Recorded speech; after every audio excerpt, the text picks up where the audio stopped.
ఈరోజు ఈ భూమి మీద ఉన్నటువంటి క్రైస్తవులు ఈ భూ సంబంధంగానే జీవిస్తూ ఉన్నారు. కానీ ఈ భూమి మీద ఉన్నటువంటి క్రైస్తవుడు పరసంబంధిగా జీవించాలి. కానీ ఈ భూమి మీద ఉన్నటువంటి క్రైస్తవులే ఈ భూమి మీద పేరు సంపాదించాలి. నేను గొప్పవాడిగా ఈ భూమి మీద కనబడాలి. నేను చచ్చేలోపు ఏదో ఒక పేరు నేను సంపాదించి నేను వెళ్ళిపోవాలనేటువంటి ఆలోచనతో చాలామంది ఈరోజు జీవిస్తూ ఉన్నారు.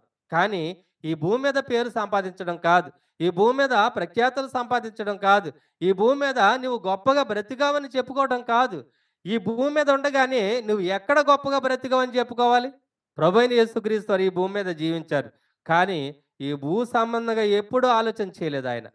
ఆయన ఆలోచన అంతా కూడా ఎప్పుడు పరలోకం మీదే. పరలోకమందు ఉన్నటువంటి తండ్రి మీదే. ఆయన్ని నేను ఎలాగ సంతోషపెట్టాలి? ఆయన సంతోషపెట్టుట కొరకు నేను ఈ భూమి మీద ఎలా జీవించాలి? ఎంతటి శ్రమనైనా నేను ఎలాగో అనుభవించాలి? ఎలాగూ సహించాలి?